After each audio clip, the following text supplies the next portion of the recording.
And this is one of what I think most attractive areas on stem cell biology, which is the ability to recreate not only meat in a dish, but also entire organs. So we're going to have like an entire sections now talking about organoids. Me and Helen, we will both talk about cortical organoids, how to recreate corticogenesis in a dish and apply that to diseases. Shin-Sen will talk about organoids or clusters of cells with a lung perspective. And for your eyes only, we have Carl talking about retina organoids, or what are the factors and genes that are implicated in the development of the retina.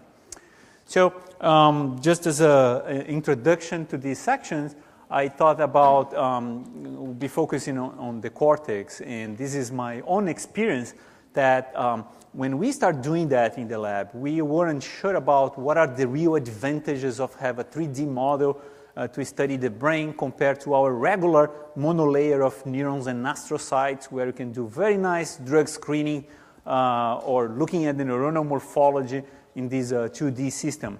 But it becomes quite obvious that you can gain some structural information that you never see in a monolayer, such as this stratification or the laminization of the cortex, that you achieve that over time. So you see that there are different subtype of neurons that are arising from the proliferation of these neuroprogenitor cells over time. As they grow older, these structures or the laminar structures will become more easy to spot, and the markers will just become stronger, so you can actually have like a nice orientation of the corticogenesis.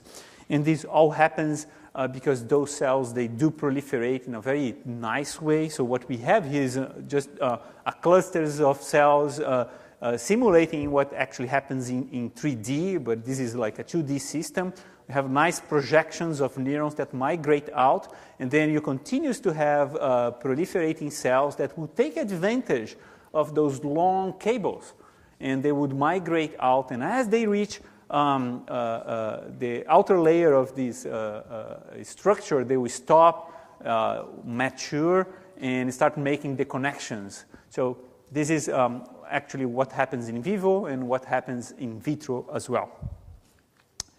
All right, so perhaps the best examples that I can give you how the field has matured and how one can use that technology to learn something about new biology was when we got involved with the Zika virus. Being from Brazil, I was able to get samples from that virus early on, and there was lots of rumors about what are the causes of this macrocephaly phenotype or birth defects. Zika virus was definitely one of the candidates, but there's people talking about pesticides and lots of other factors that might be the cause. So we thought that it would be important to prove causation as soon as possible. So the first thing that we thought about, well, let's use the virus to infect a mouse model and see if we can recapitulate that. It turns out that the development of the brain in a mouse is very different from humans. And even though if you could see some of the birth defects in a mouse, doesn't really mean that this is exactly what's going on in humans. So that was a nice example where the use of these human brain organoids, when we expose them to environmental factors such as the Zika virus, could actually tell us something about the biology. And we actually showed that the Zika virus has this preference for these neuroprogenitor cells and virtually will kill the cells in such a fast pace that we never saw that before with any other virus. And as a consequence, what you have is that the migration of those cells is impaired. You don't have as many as different subtype of cortical neurons, and this is what this quantification is showing. Basically, we have it's reduced on the thickness of the cortical plate over time, and if you just let the virus in there, they will proliferate, they will hijack the cellular machinery, make like a factor, and start killing more cells. So you can reduce completely these organoids into nothing. So it is an example of how mature the field was to be able to take advantage of something like brain organoid and improve causation in an area of urgency. So, but I'll be talking about something else. I'll be talking about how we can use this model to actually recapitulate innate neuroinflammation in vitro, in a dish. And I'll show you that this neuroinflammation is actually caused by retrotransposons. And I know that this is not something that everybody is familiar with, so I decided to present just a draft of the human genome for those who are not into genetics. So this is just fractions of the different percentages of sequences in the human genome. And it is very clear now that perhaps less than 2% are actually protein coding sequences that we have in our genome. The vast majority, and most of the time we call that the junk DNA, are no coding regions of the genome, and a fraction of about 20% it is non-LTR or line retrotransposons. And these are discrete sequences of the genome that remains the capacity to autonomously jump from one region to the genome to the other. So these are the jumping genes that are ancient structures that we all have and carry in our cells. So they do proliferate and they do expand by using a copy and paste mechanism. So these are retro elements, so they take advantage of reverse transcriptase to produce retro copies of themselves in the genome. Here's how they do it. You have one unit of a line element, it's about 6 kb. You have an endogenous 5' UTR promoter region that drives two open reading frames, ORF1 and ORF2. Upon activation of that promoter, the RNA would migrate to the cytoplasm, where in Cs will get packed with ORF1 and ORF2 and be translocated back to the nucleus, where ORF2 would make a nick in the DNA, exposing the 3' OH as a primer for the reverse transcriptase to act. ORF2 has both the endonuclease as well as the reverse transcriptase domain, and will reverse transcribe the RNA molecule and integrate back into the genome. Most of the time, when you have this activity of these retro elements, the reverse transcriptase, for some unknown reason, is not very processive, so you end up with a mutated copy or a truncated copy of the original sequence here. Most of the time, you lose the 5' UTR promoter region and ORF1 as well. But you can recognize the new copy because during this process, you create tandem side duplications. So there is a signature of the de novo copies that accumulates in the genome. And when they land in the genome, this is the most dangerous thing for the cells to happen. They can create insertions and deletions. They might affect gene regulation by impairing the promoter region, for example. They can create a recombination, even new splicing sites, so you can actually create new protein isoforms by just an insertion of a new copy. That's exactly how evolution has been shaping our genome, by taking advantage of these duplicated regions caused by these retro elements that can also hijack other RNAs that are around, such as ALUs, SINEs, or any other mRNA. That's how pseudogenes are actually formed in our genome. So they are the only autonomous elements in the human genome, meaning that although this copy cannot be mobilized anymore, the original one can still produce a new insertion if activated. So why this is important? Well, I mean, because we thought that those guys were quite silent in our cells, so we don't have spontaneous mutations all the time. But it turns out that they are extremely active in neuroprogenitor cells in our brains. And one can visualize that using an indicator cassette. This is the EGFP fluorescent protein that is cloned on the 3' UTR, and all the time when you have activation from the 5' promoter region, you have spliced of the intronic region, and after one round of retrotransposition, the EGFP is in the right position and can produce the fluorescent protein. So you could see that neuroprogenitor cells, once transfected with this indicator cassette, can actually support high levels of retrotransposition. So how this is regulated, we realize that there is a SOX binding site here for those who are not familiar with the neurostem cell differentiation into neurons. SOX promoter, the SOX protein is expressed at high levels, so this is the luciferase activity using the SOX2 promoter. And as you differentiate these cells, the promoter gets shut off and downregulated. But if you do and repeat the experiments using the line promoter region, you have the opposite thing. So it's shut off in neurostem cells. As soon as you induce the differentiation, the promoter is activated, so you start line transcription. For those who are into epigenetics, you can actually see that both SOX2 and HTAG1, it is present on the line promoter during proliferative state or neurostem cell state, but they are no longer there into differentiated postmitotic neurons. The same is true for some other markers that will suggest that the chromatin will just relax, will open up as you start the differentiation process. So yeah, so we do have these jumping genes in our brains, and probably everybody have. I mean, we showed that this happens in a mouse, it happens in humans as well. So why do we have them? So this is a big question. We still think that perhaps what they are doing is they're contributing to the individuality. So not only you are part of the same genome that your parents give it to you, you have contributions from your environment, but you also have contributions from random integrations that happens in your brain. So this is a kind of provocative hypothesis, and we don't know if it's true or not. But one thing that we decided to do was to see what about in a disease context? What happens if those jumping genes actually can get superactivated in your brain?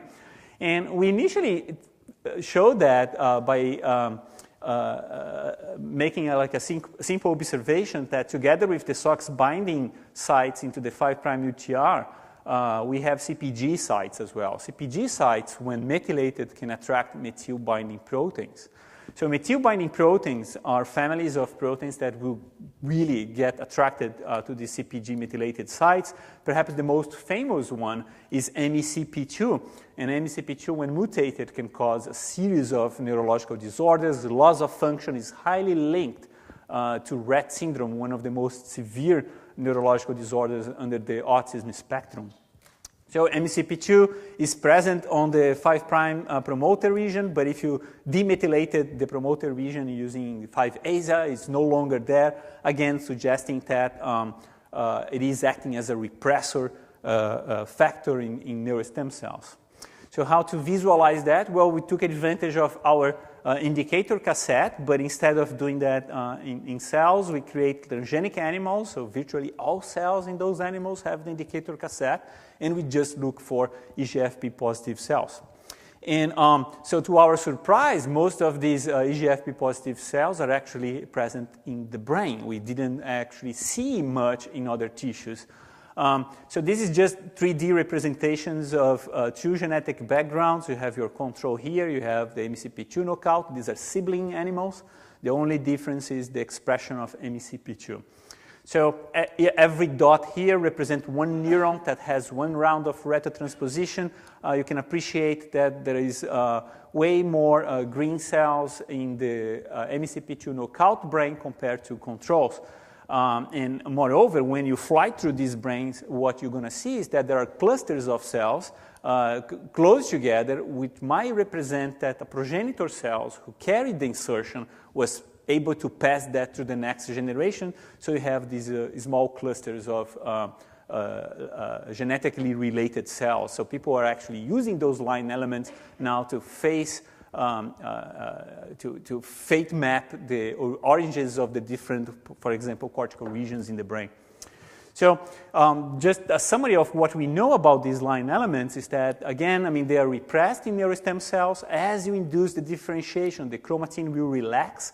The neuronal factors will take place, will unleash the expression of line elements. They are free now to get inserted back into the genome, and we already showed that most of the insertions are going back to neuronal genes. These are genes related to receptors or synaptic genes, and that might affect the fate of the cell.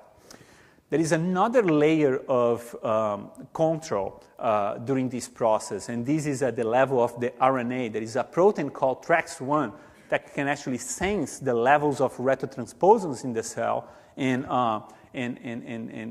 signal that there is something going on and degrade this excess of RNA. So TREX1, as I said, is a 3' repair exonuclease. It has affinity for both double-stranded DNA as well as single-stranded DNA, so it might act when the line retrotransposon is getting reverse transcribed. It is involved in innate immunity, and if you do have mutations in TREX1, you have one of the most severe neurological disorder that I know of, and this is Aicardi-Goutieres syndrome, I'll call AGS for short. So it's very rare. There's about 250 cases that we know of. There are many genes that are caused, but TREX1 is the most severe type. Early onset, prenatal, can actually detect that the brain is not being formed by ultrasound. And lots of calcification, and the kids will virtually stop talking and end up in a wheelchair. So the interesting part is that animal models, if you just knock out the gene, there is no phenotype. You didn't see anything. So it really requires a human model, a human system. So that's why we turn into the bread and butter of the lab, which is to create these patient iPSCs or isogenic cells, and then we use CRISPRs to mimic the mutations as well, and we differentiate the cells into the cell types that we want, such as neurons and astrocytes. The coolest phenotype is that as we try to differentiate the cells into neurons, the neurons will just die, and they do not survive. I mean, this is one example where we are marking the dying cells in red by cleavage-caspase-3. And this is a mutant, and this is a mutant that was treated with reverse transcriptase inhibitors, so you can virtually rescue the cell death. And if we use another HIV drug, such as nevirapine, that does not act on the reverse transcriptase of line elements, you see no effect. So nice phenotype, but hard for us because we cannot have neurons to study what's going on. The same thing that we see, it is in a 3D model when we try to recapitulate these brain organoids from these iPSCs. We see that the control cells will grow, will mature, will form these nice spheres. The TREX1 mutant cells, no, they cannot do that, and we know that this is highly linked with a high level of cell death. This is, again, measured by cleavage-caspase-3. And number of cell death, it's increased in the mutants compared to controls, but if you just grow these organoids in the presence of reverse transcriptase inhibitors, you rescue that. So if you cannot make neurons, can we make glial cells? So we turn into astrocytes, and we were able to make astrocytes, and we asked if the astrocytes could be the cause of the neuronal cell death. So we used conditioned media that's coming from the astrocytes, and we grow the neurons from a control normal cell background, and we observe the following. Neurons that are exposed to the mutant conditioned media, they suffer lots of cell death. And again, if you grow the astrocytes with reverse transcriptase inhibitors, you don't see the same effect. Nevirapine, again, as a negative control, nothing happens. So there's something in the conditioned media of astrocytes that is killing neurons. And we were trying to figure out exactly what are the factors that we see. So another thing that we observe is that lots of dots in these cells that stain for single-stranded DNA.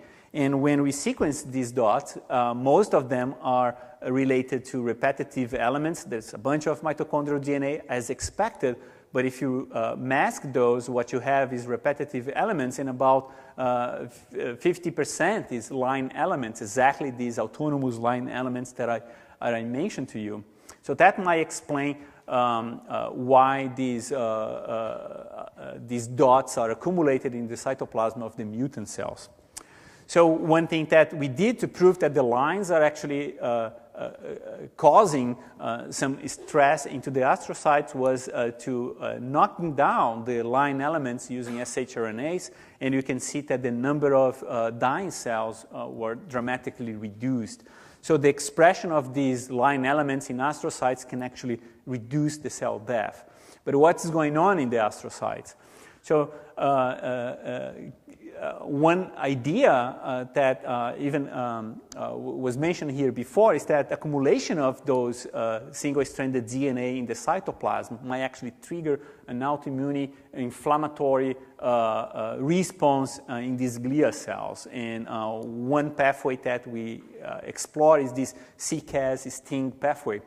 So these molecules will actually sense if you have accumulated single-stranded DNA or double-stranded DNA coming from exogenous viruses, because they will all form these Y secondary structures that can be recognized by the model. So we thought that can the line elements also mimic these exogenous viruses and form these Y structures? And they do form lots of those structures, especially because they have lots of unpaired guanosine nucleotides. So that's what causes them to create this shape. And we see activation of the CCAS STING pathway.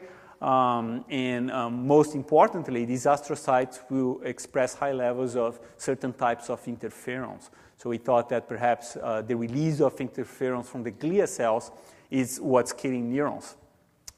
So this is, again, just one type of interferon that we see highly upregulated in astrocytes from the TREX1 mutant cells, can be rescued with the reverse transcriptase inhibitors. But can we block the interferon receptors in neurons, so the neurons will not sense this high level of interferon molecules? And one way to do that is to take advantage of drugs that has been in clinical trials for arthritis in Japan. And we tested that in our system. Basically, what we did was to expose these neutralizing antibodies to the conditioned media of astrocytes. And what we see is that if you pre-treat the cells with these neutralizing antibodies, no longer we see the cell death effect, showing that, again, there is a different way to block cell death by studying the pathways. So this is how we see what's going on. It's just our model. We have an interaction or an interplay between the astrocytes and neurons. The astrocytes are having these high levels of single-stranded DNA that's coming from these retrotransposons that accumulate into the cytoplasm in the absence of TREX1. But this can be blocked by reverse transcriptase inhibitors.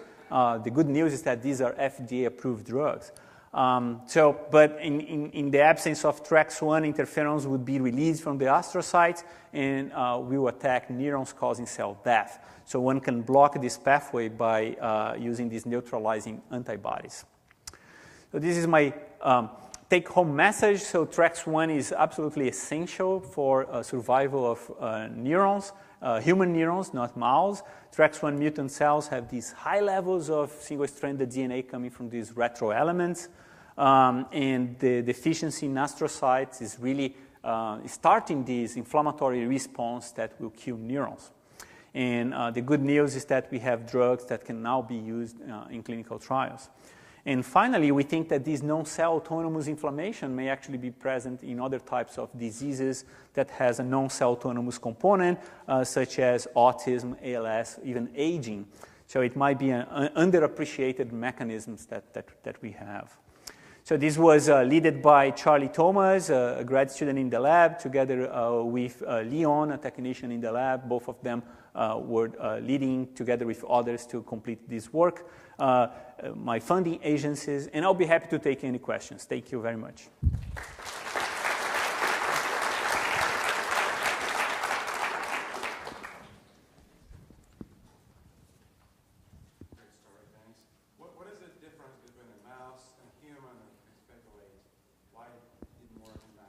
Yeah, so that's a great question, and we don't have the answer, but we speculate that the way the retrotransposon, especially the line family, evolving in mouse is very different from what happens in humans. So virtually, I mean, these are the open reading frames are quite conserved, but the promoter regions, the other regions, are not as conserved. So we think that the TREX1 protein is not being useful in the mouse.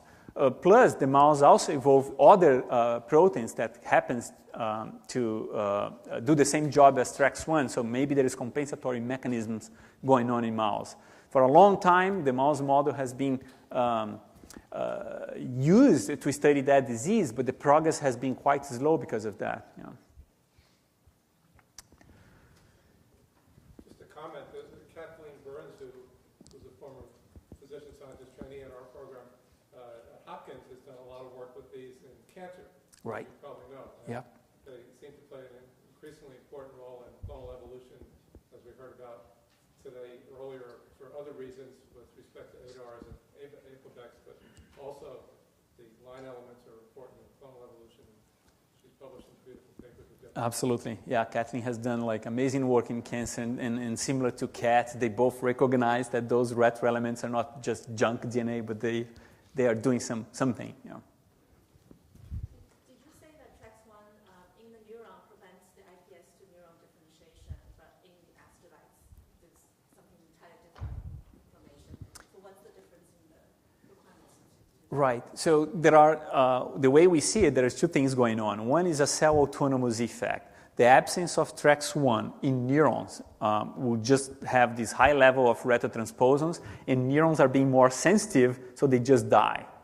In astrocytes, they tolerate this high level of retrotransposons in the cytoplasm, but instead of dying, they just become reactivate and trigger the interferon response. That's how we see it. Yeah.